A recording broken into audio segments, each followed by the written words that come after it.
61% of global CEOs feel not well prepared to deal with crises. When we talk about crisis, what we do is the management of a reputation of a company during a crisis.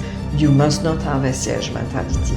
Even if it's to say to people, we'll get back to you, we don't know exactly, we are fact-finding and fact-checking, and we'll get back to you. In the context of social media, there is one post that goes viral in seconds. As soon as it goes viral, the media is on it, there's comments from the public on it. There is a pressure from the business in the midst of that crisis to respond before it's too late or before it gets out of control. How do you engage in that situation? Golden hour, you've got 1 hour. That's the rule, like there's a lot of research on it, etc. We're not talking about whitewashing, etc. Yes. We're talking about genuine work and genuine improvements on which you can start building that wall again and repair the cracks. This is what is going to influence your public image.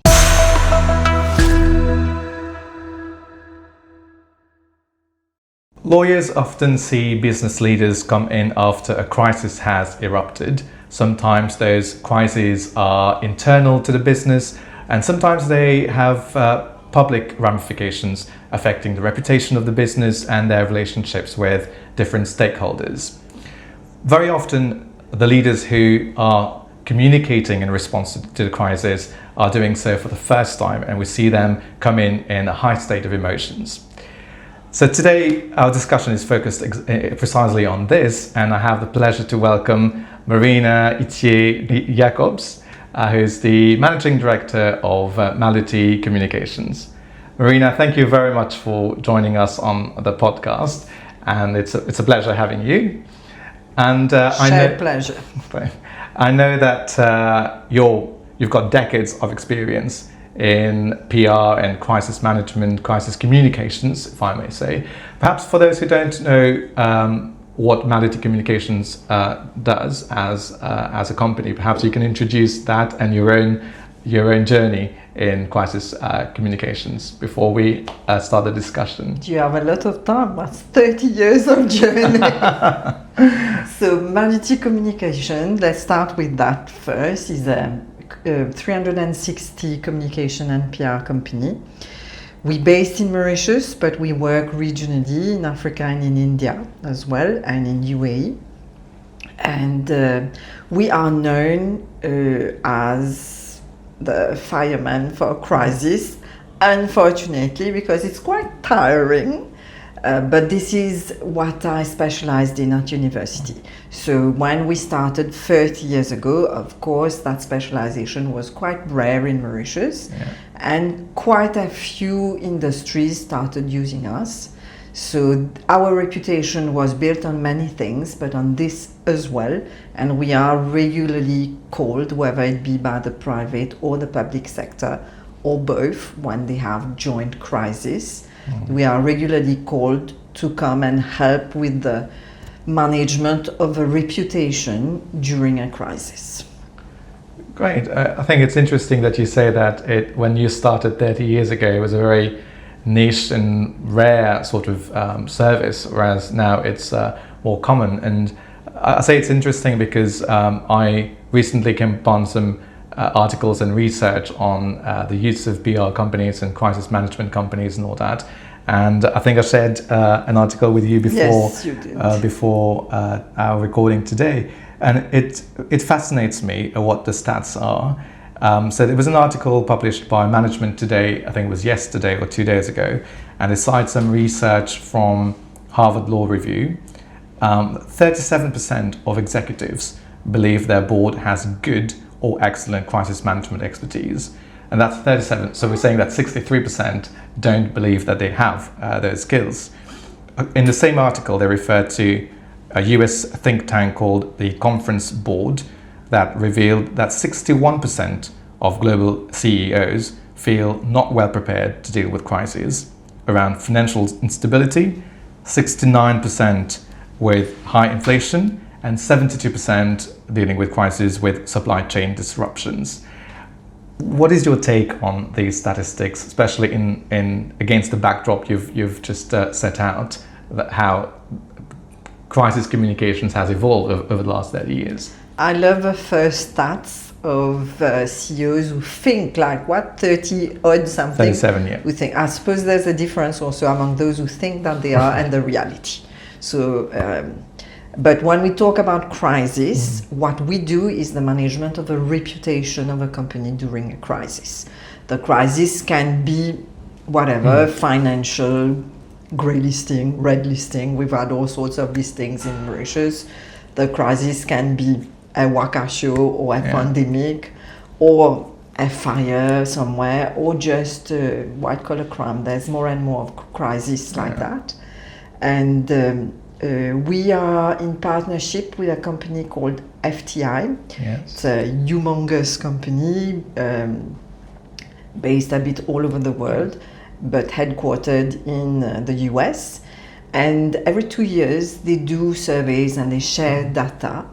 And they've done a recent survey on a lot of crises, about 100 crises that they surveyed. And they came up with the fact that interesting data that 92% of these crises could have been avoided because they were not black swans. Right. So we go on the principle that the black swan is the rare event, and that 92% of crises that they looked into would have been avoidable. So it means that 92% of these companies, their reputation could have been safeguarded if things had been done preemptively. Right. So that data, totally agree, not at all surprised by the fact that they feel unprepared. But why? Because there are things that can be done, and this is a bit my frustration. I think there's two things in what you're saying. First is to prepare in order to avoid the crisis, but also to prepare in the event that the crisis does arise, how to respond and how to communicate in response to the crisis. And as I said earlier, as lawyers, we see businesses come to us after a crisis has erupted most of the time. So some do some mitigation in advance, but what I often see is certain business leaders who are, let's say, they're not prepared, not necessarily not prepared to face the crisis, but to communicate in response to the crisis. And the way I see this lack of preparation is in the emotional state that they come with. And understandably so. You're a CEO of a big company, you're looking at investment plans and growth and expansion plans, and then the next thing you know, there is something that puts the whole reputation of the company at stake. And I see clients come in with high emotions, so anger and despair and panic and all that. In your capacity as crisis communications expert assisting those businesses, let's put ourselves in the first 24 hours of that crisis. How do you approach the situation? How do you help a business leader to communicate in response to the crisis? Let's look at the first basic initial steps.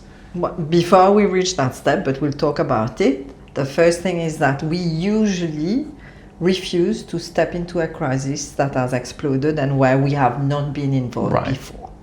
Because first of all, very often it's not efficient. And secondly, you arrive like a firefighter when emotions are so high that you're not even heard in that boardroom.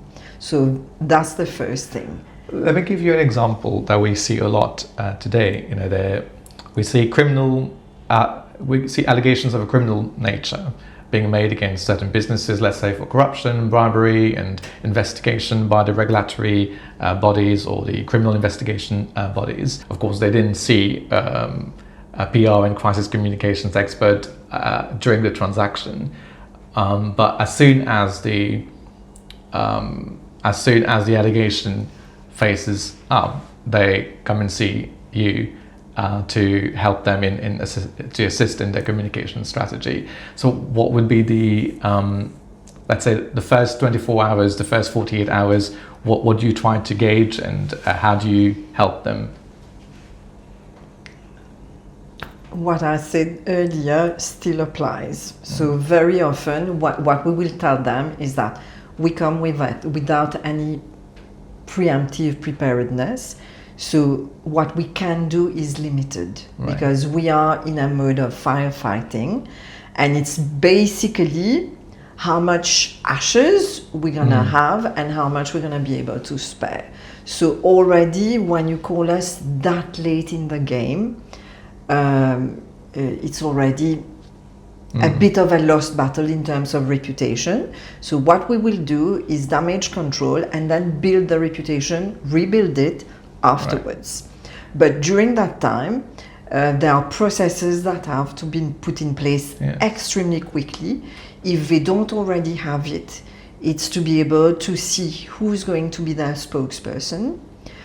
Do they have someone who can be a spokesperson? Very often we see that there's a response of, we call it amygdala hijack, where your frontal neocortex shuts down and at the back takes over, and you are in a fight or flight mode, exactly like our ancestors when they were coming out of a cave and facing a tiger. So it's the same thing. The thinking process is not really there. So you have to come and help put some order, very often together with the legal teams, and put structure in place and help them to take a step back and see whether, let's look at all your processes, how did that thing happen?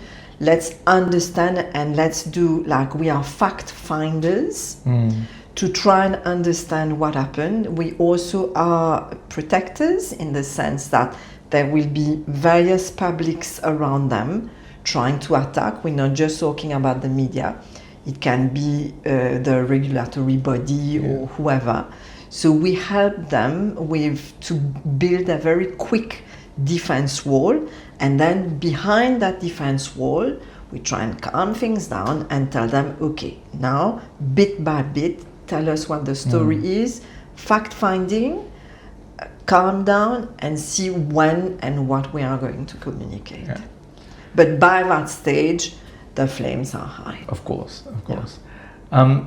It's interesting you refer to that process because it's very similar to the process that we follow. Of course, there's the fact finding when the client comes to us. What I find the most difficult part of it is the calming down of the client.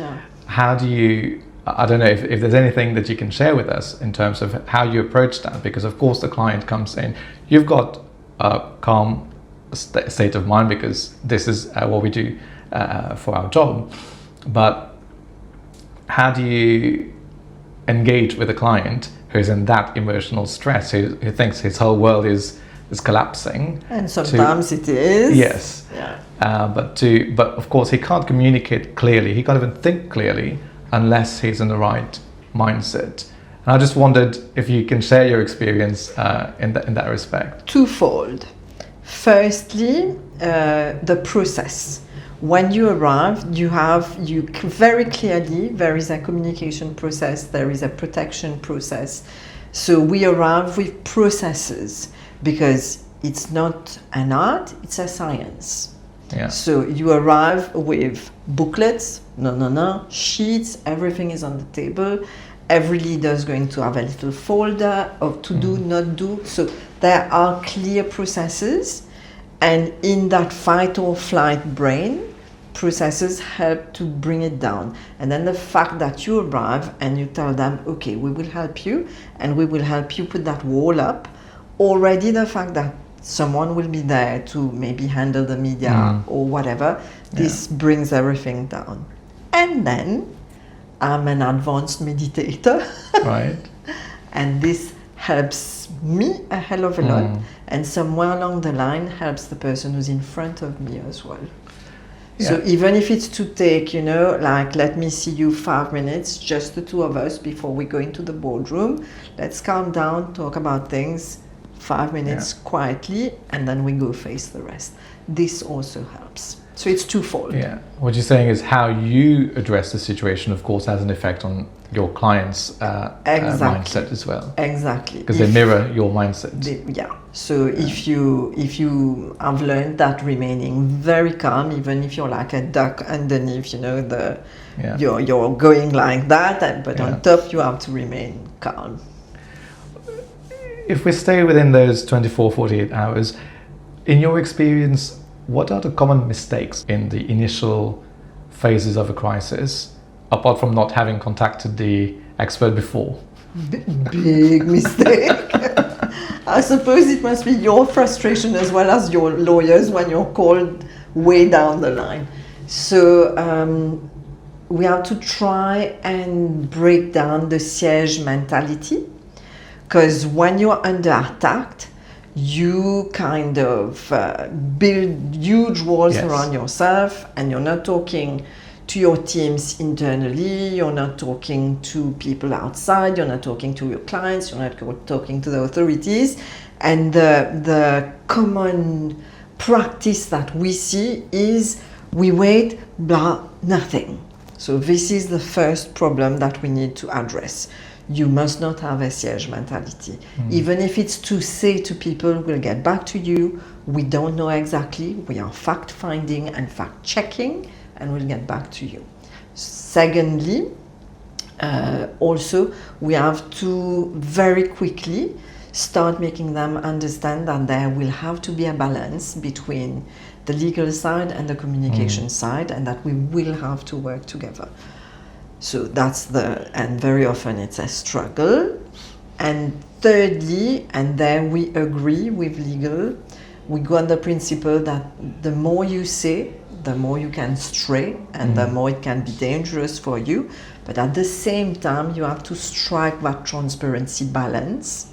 Yeah. So the first three things that we put down are these three things. I'm tempted to explore each one of them in turn. Coming to the first, you said, we explain to whoever the audience is, I think, that there is a fact-finding process. I do bear in mind, though, that while that might have flown a bit easier a few years ago, today, especially in the context of social media, there is one post that goes viral in seconds, if not minutes, and as soon as it goes viral, the media is on it, there's comments from the public on it. There is a pressure from the business in the midst of that crisis to respond before it's too late, or before it gets out of control. How do you engage in that situation? Because of course there is the time pressure, but of course on the other hand, as you say, there is a proper fact-finding process that needs to be followed. But there seems to be a dilemma between the two, or some sort of tension between the two. Golden hour. You've got 1 hour. Right. That's the rule. There's a lot of research on it, etc. And Harvard, they've got a media center, which is superb and comes out with info regularly. And it has remained for the last 10 years, even with the big changes. You've got that one golden hour during which you have a time to go, okay, there will be comments, etc. But within 1 hour, you still have a time to come and balance. If you remain completely mute for much longer, then other people will come in your place and talk for you, and very often talk rubbish. So, but you've got 1 hour, and this too is quite difficult when you are called in without having that crisis preparedness plan in place, which is a long plan to put in place. But once it's in place, whoa, you're so much prepared. You were talking earlier about that possible case of white-collar crime, corruption, blah, blah, blah. Okay, you couldn't know that this employee would have done this thing, and that you would have had a swan leak or God knows what. But in today's world, of course you're going to have corruption. There's more risk of this than risk of not having it, whatever. So you have to make sure that your corporate governance that your training, that your processes, that everything is in place. And this fact-finding is done usually before. Yeah. And this is how you can avoid, because when you do all that fact-finding before, you realize that there are loops, gaps, etc. This is the whole process of reputation management and reputation protection. I think the reality is that you can have the different policies and structures in place, but you can't avoid altogether a crisis from coming up and erupting. But I think what I hear from you is, you've got that golden hour, but of course you can't respond within 1 hour if you don't have the right team already standing in place, and you already have your processes that you're going to follow if ever a crisis does surface.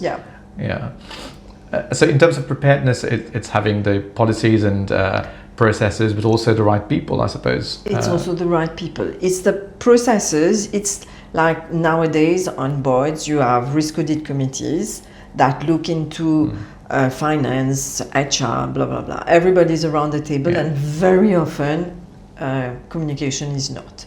But reputation is an asset or a big liability now for a company. So these risk audit committees should be already within the board of a company or within the process of a company, if it's a small company without a board, whatever. And that risk audit committee on reputation, this is what we run. And usually within that risk audit committee, you identify many, many things. Like FTI said, only 8% are black swans. So the thing is that you need to reach, the goal is to reach a crisis and be able to mitigate, transfer. If you reach the crisis, you have not managed to avoid it. But the three things that we do during that risk audit on reputation is how do we avoid completely, how do we mitigate, and how do we transfer. Transfer when it's not your responsibility and you have to clearly say that you've done everything you can. The mitigation is by making sure before that everything has been done to avoid white crime, fire, what have you. So when you have these things in place, it's so much easier. And you already have, for example, templates that are already written and for you to fill in the blanks so that this golden hour, you can manage to get something out because you've got the process already in place. So when we arrive as firefighters without having done fire drill before, it's a bit more complicated, and the result of that golden hour will not be because you need more time as well to assess. But within the first hour, something has to go out. And what needs to go out in that first hour?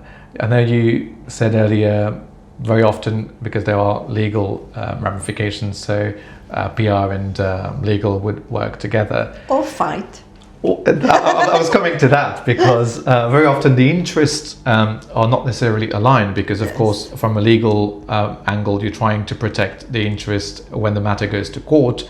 And the more you say, sometimes, not always, but sometimes is not the best strategy because you're either disclosing too much and, we've got our rules of evidence that we want to preserve to be able to lead a case with a certain strategy in mind. On the other hand, you've got a reputational risk as opposed to the legal risk, and that's what you then are trying to protect. How do those conversations go? During a crisis, there are some lawyers that I really don't like to work with, but a lot of them, I love collaborating with them, and the more we collaborate, the more we understand each other. Our rule is during a crisis, there is usually always somewhere along the line a legal liability, whatever the crisis. So we will stand guided by legal. What you decide, we will walk in your direction, but we may enhance your direction a little bit. So we've got the rule on our side, the rhetoric rule, that every communication that goes out, we have to benchmark it against certain things. For example, ethos, pathos, logos, which you guys use as well, which is it logical? Is it credible? And is it somewhere along the line also human? Yeah. So if we've got these three things, then we're okay. So it's a negotiation very often between legal teams and us. Yeah, I think that's the right term. I think it's a negotiation although the interests don't always align, we're looking at what's in the best interest of the client, not only from a reputational angle and not only from a legal angle, because at the end of the day, in many cases, winning the legal battle and losing the reputation doesn't lead the client anywhere. I mean, it's not necessarily in the better interest of the client, and vice versa. It's the same. So finding some sort of common ground very often is what we try to achieve. But you can't go back to the judge and tell him, "Oh, please, can we retry this again? And this time I've got new arguments." Yes. Whereas this is why we stand guided by legal during crisis. Whereas afterwards, even if you are a bit in cinder and ashes, we can help you rebuild your reputation if you are a genuine company and that something really sad happened. So we can. That's whereas you can't. Yeah. So we will stand guided by legal most of the time, and even if we're not super happy with what goes out, or even if that golden hour, when we work with lawyers before and we have preemptive reputation management, we always have meetings with the lawyers of a company and we explain the principle and it works well. But if you arrive, everybody's like running about and stressed, and you say, "Ooh, golden hour," it doesn't really works, and you're not really heard. But again, it's a matter of negotiation. That's very interesting what you're saying about the reputation can always be worked on, but of course your legal position is very difficult. It's very difficult to go back on a legal position that you've ascertained before, or even a factual position that you've already disclosed.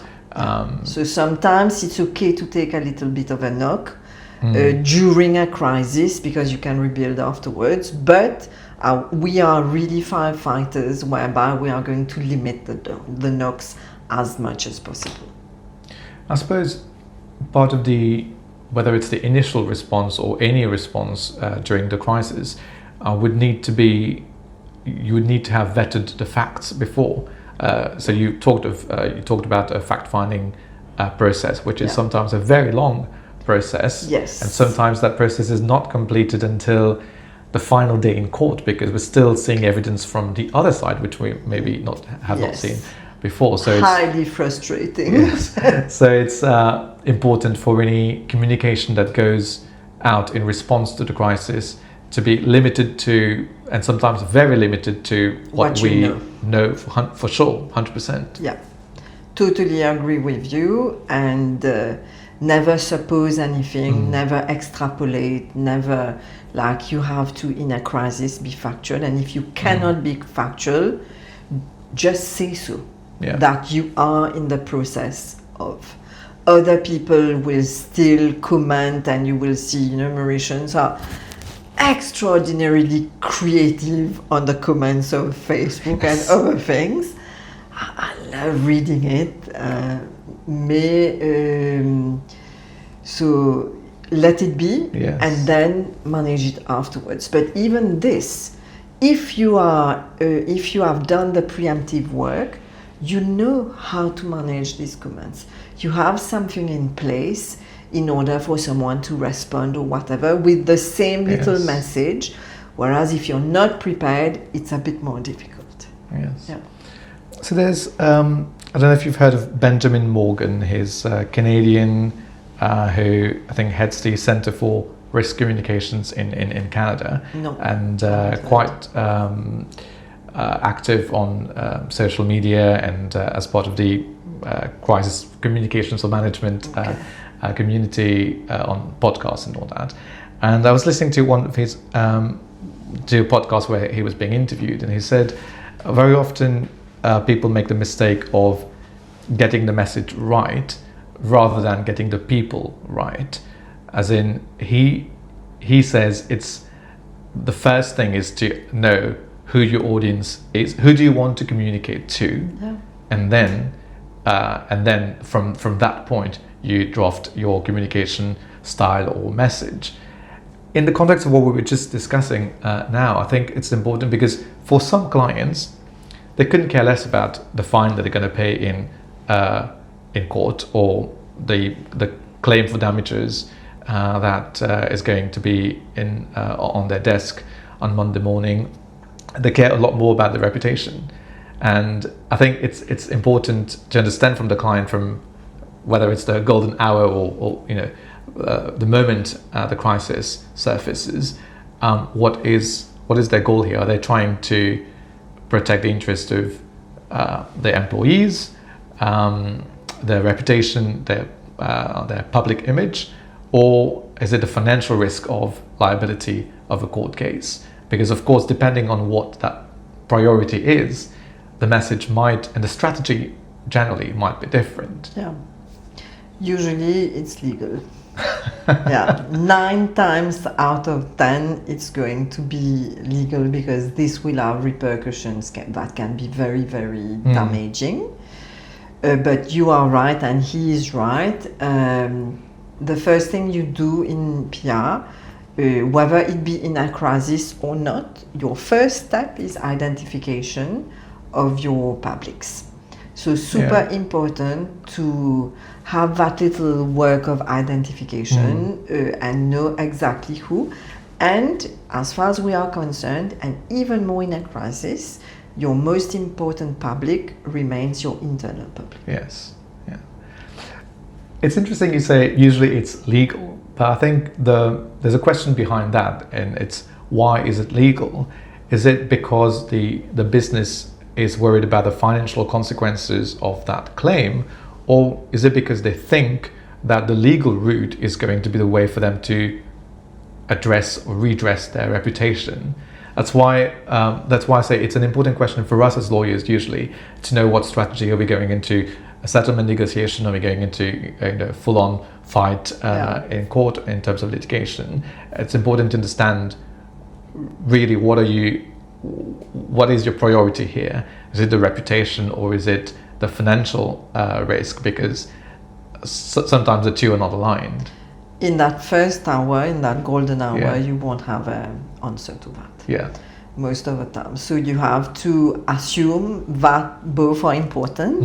Then later on we'll find out. But we start on the principle that both are important, and usually legal will supersede in a crisis.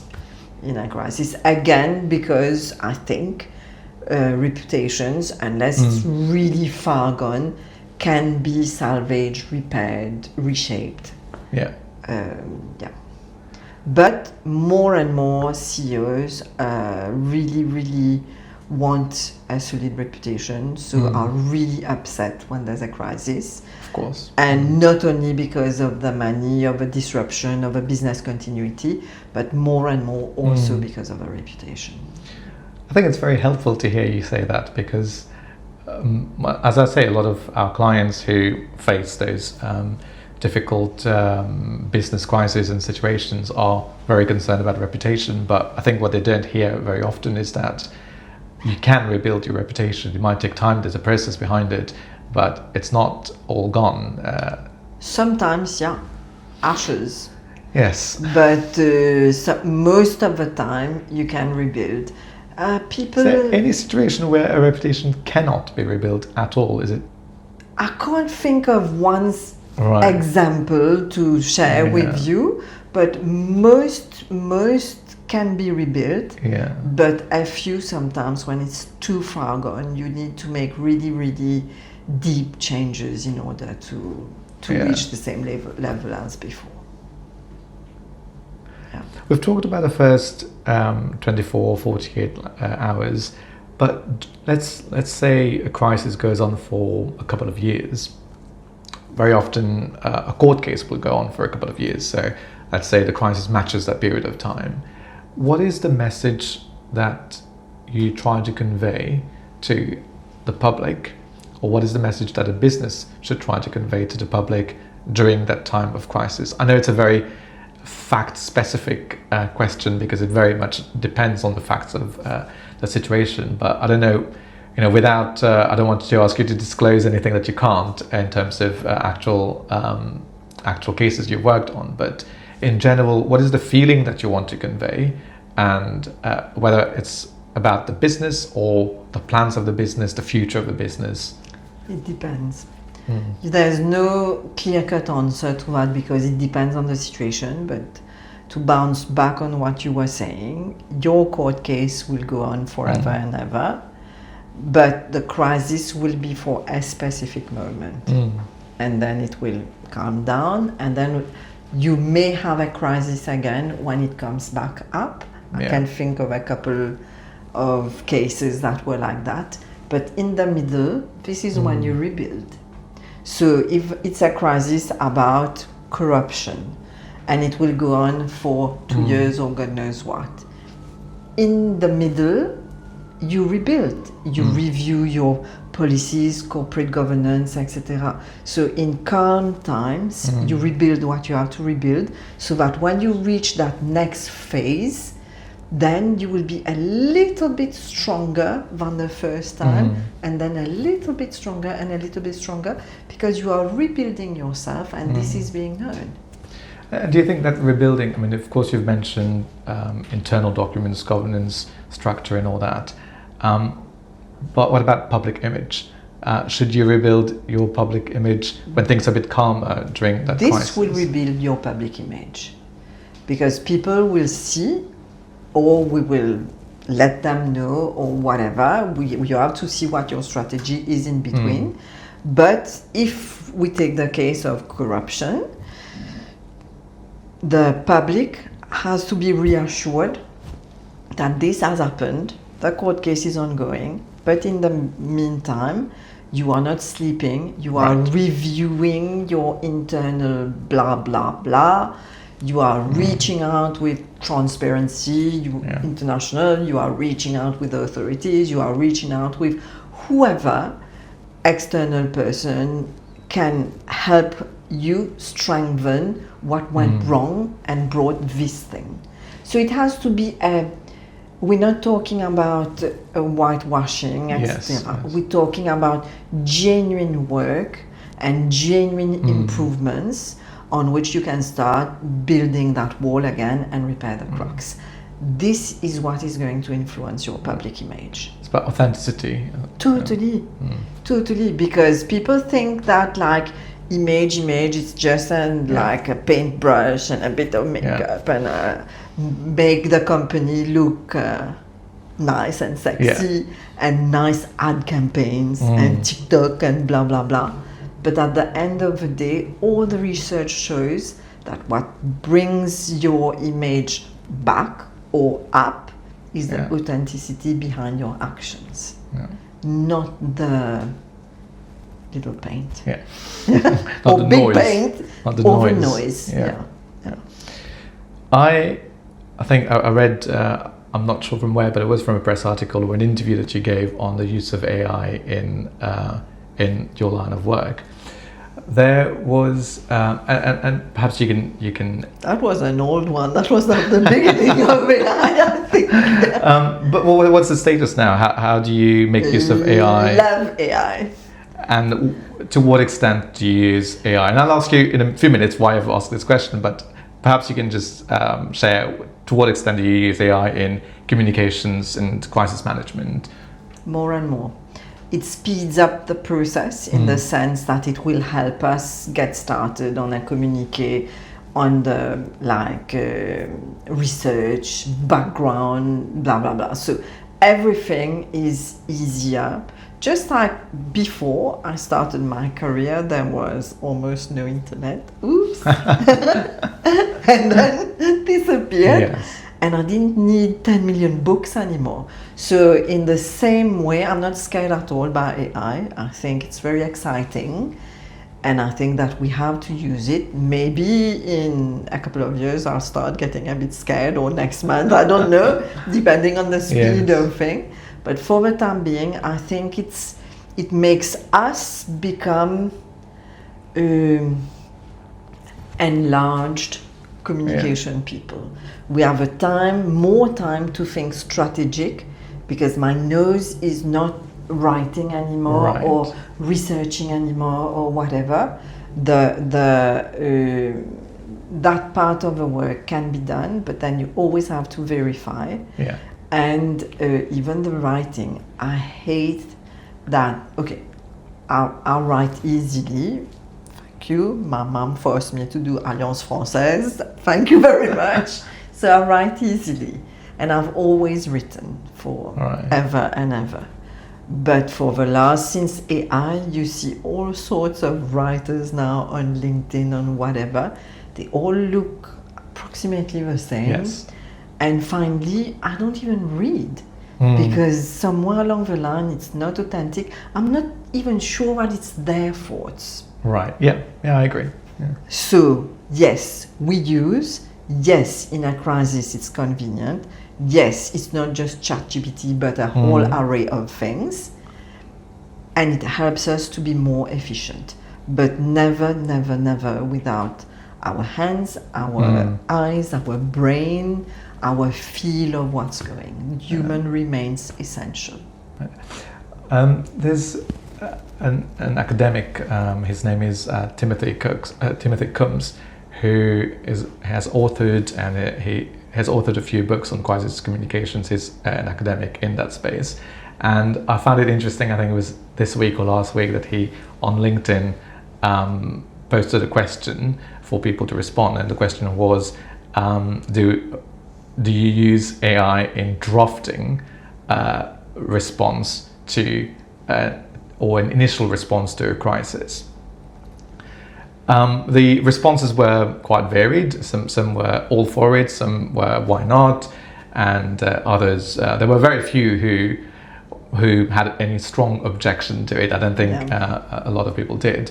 But the question that I have is, you deal with a range of clients and their communication style is different. How do you ensure if you're using AI to draft a response? Of course, you're prompting your thoughts into it, but how do you ensure that the style is that it reflects the style of the client? You prompt the style as well. Prompting is like you need to learn to prompt, and then afterwards you take your paper and you work on it. There's like, not during a crisis, because you have to be more speedy. But whenever I do anything for one of my clients, even more so for the CEOs, I accompany a few of them. I still spend hours on the paper with my pen. After AI, after everything, to ensure that this is when I have time, not in a crisis, to ensure that it has this real style, etc. But more and more, prompting does an amazing job. And do you find that, I mean, you've touched on authenticity, and of course, if it's being written by someone else, there will be an element of, I say someone else, it's being written by a very intelligent machine, but there will be elements that you're feeding in, and then there's elements that are being incorporated by the machine. Does that help? Does that help in terms of efficiency, or does that take longer? Because then you've got a lot of promptings and a lot of amendments and a lot of back and forth. To be honest, sometimes I find that it's efficient, and other times I find that it would be more productive if I just write it myself. Yeah, same feeling. Yeah. At times, I like very thankful, and at times, oh my God, it's just irritating me. Can I swear at that thing because it's not giving me the right thing? Yes, so I hear you, but the more we go, the more we learn how to prompt, and prompt is just what makes the magic happen. So, and it is magic. I'm in awe of what's happening, and trying not to be afraid and just in awe. got a final question for you. If you were to give one piece of advice to a leader who, for the first time, is facing a crisis and is at the center of a public crisis, let's put it that way, what would it be? Surround yourself with the right people, and immediately call the right lawyer, call the right communication person immediately. Do not go alone, and do not call me tomorrow. I won't come. It's very simple. Yeah, and the second piece of advice is preempt. Yeah. This is magic. Preempting. We've seen companies who are having groups who are having issues upon issues upon issues until we said, okay, we stop. We do the preemptive work. It's heavy to start with. It's a bit like not super sexy, exciting work. It's an audit, and then it's actions after the audit, but it changes their reality. 92%. Only 8% black swan. That's true, and it's very interesting to reflect on that. Marina, thank you very much for just being able to share your expertise with us. I mean, I very much enjoyed the conversation. As I said at the beginning, we, as lawyers, we often see business leaders come in crisis, but you see it from a different angle. Yep. Because of course the solutions we provide are not necessarily the same. But it's interesting to talk to you about how legal and PR have to work together, even though they might have divergent views at times. But it's about finding a common ground and understanding, what takes priority. Yeah. For me, it's helpful to hear you say that reputation, almost perhaps not in 100% cases, but almost every time can be rebuilt. But there are other considerations to give, and preparedness, I think, for the crisis is vital, and that includes surrounding yourself with the right system, process, and people. Teams. Exactly. Right. Thank you very much, Marina. Thank you. It was a pleasure. You.